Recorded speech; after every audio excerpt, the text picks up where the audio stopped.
I also want you to start thinking to yourself, what's the worst thing that can happen? When you start doubting yourself, what's the worst thing that can happen? More often than not, the risk is actually smaller than the opportunity. Hi, folks, and welcome back to the channel. I'm Carrie. This is a channel where we help people and organizations amplify their impact. Today, we are talking about a tip from my new book, Career Gymnastics, the tips and techniques that you didn't learn in school. And the tip that we're focusing on today is tip 41. We're talking about pairing expertise with confidence. So stay tuned.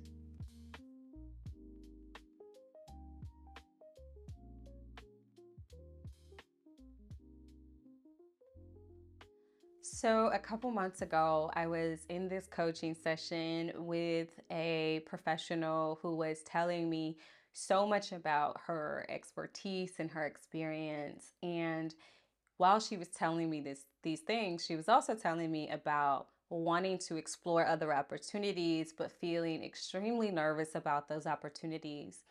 And somewhere in that coaching session, I ended up asking her, what would happen if you paired your expertise with a little bit more confidence? And when she asked me to pause so that she could write it down, I realized how much I needed to hear that myself.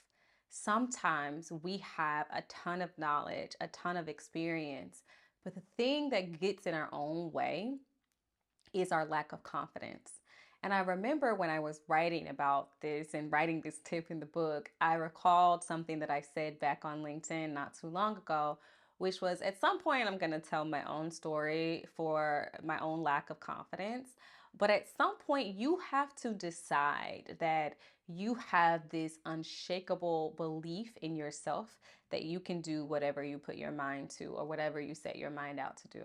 So that's what we're going to talk about today. If you see me looking to the side, it's because I have my notes here. But the very first thing that I want to tell you is that confidence amplifies your expertise. I am one of those people that is a living witness that expertise alone is not enough to be recognized. There are people in this world who have half of the experience than you, but they are thriving. And it's not because they are more capable than you, but because they confidently own the space that they're in. When you pair your expertise with confidence, it's like adding jet fuel to a rocket. It sort of amplifies and accelerates you.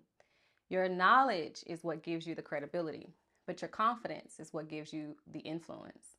I want you to think about a time when you knew the right answer, but you didn't speak up. I've done this so many times.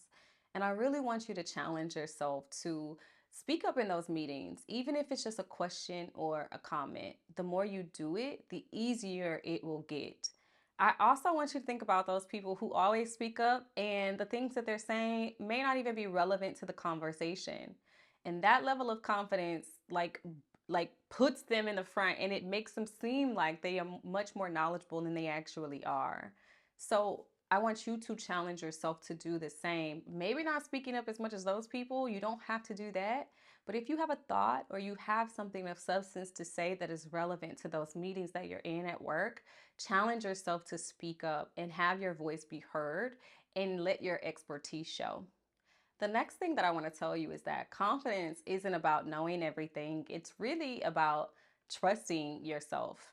A lot of people will wait until they feel 100% ready before stepping into something new.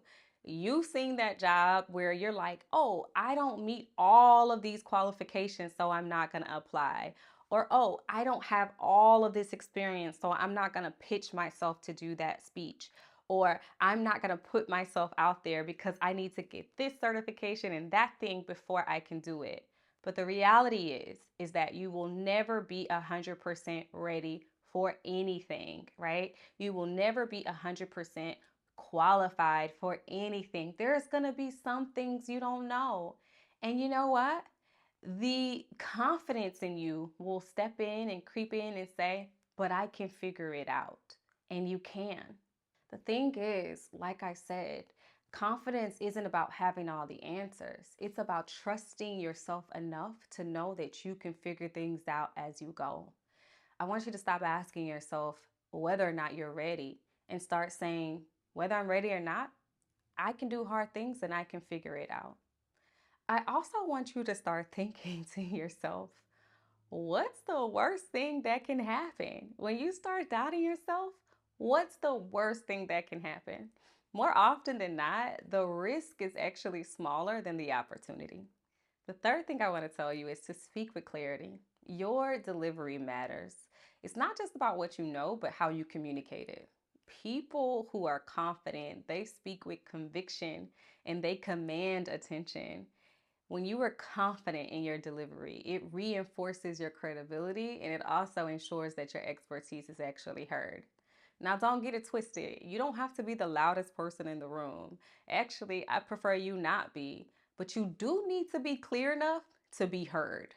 I want you to communicate your ideas with confidence and don't be like me. Don't do this thing where you start saying, I might be wrong. I know, I remember I used to do this at work all the time. I used to be like, you might hate me for this. I might get kicked out of this meeting for this. And it was my way of trying to disarm people, not realizing that at the same time, I'm downplaying the very next thing I'm about to say that I want people to really consider. Okay. They're still focused on me saying, well, don't kick me out. And it just diminishes the message.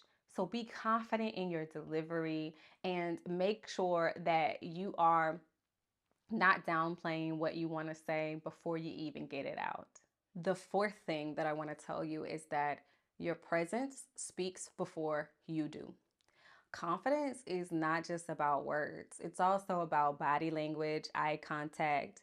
And before you even speak, your presence signals to other people whether or not you are somebody worth listening to. Now, don't shoot the messenger because is it right? Probably not, but it happens. Before you say a word, your energy has already introduced you. So I want you to think about whether or not you are showing up in a way that reflects the expert that you actually are. Okay. And this might require practice. I can't tell you how many times I practice this all the time. When I used to be in meetings, I used to be so nervous to speak up, especially if it was a call full of people. My voice would start shaking, all of these things. But I want you to practice, whether it is practice saying what you want to say in your head, practice saying it in the mirror. Sometimes I even have to talk to myself and say, who are these people? Why am I so nervous to talk in front of them? Right? Whatever it takes for you to show up and be seen as the expert as you are, I want you to do that. If you haven't heard anything else I said in this video, I want you to hear this. Stop shrinking. Own your expertise. It is so easy to downplay your skills, but shrinking doesn't serve you or anybody else. And owning your expertise is not about arrogance. It is about leadership because people trust people who trust themselves. I want you to stop waiting for permission to own what you already know. You know this. And I want you to imagine what would happen if you stepped fully into that expertise. I cannot tell you how many times I have been nervous to come on this camera. I have been nervous to press post. I have been nervous to upload and talking about things that I absolutely know, okay? It is not going to be easy, but the more you do it, the more you will feel comfortable. It's kind of like when you go in the gym and you're working that muscle. It's hard at first. Sometimes you don't even want to go back. Sometimes you are wondering if it's worth it. I can guarantee you it always is. You know exactly what you're doing. And before you look at someone else and question whether or not they deserve to be where they are because they have less experience than you, or they're not as qualified as you, or they're not as deserving as you think they might be, I want you to ask yourself whether or not you have fully leaned into your expertise, or if you're shrinking because you're worried about what people are going to say. If you like this video, I hope you like, comment, and subscribe and share it with somebody. Also, shameless plug, please pick up my book, Career Gymnastics, Tips and Techniques You Didn't Learn in School. It is on Amazon.com, and I can't wait to see you on the next one.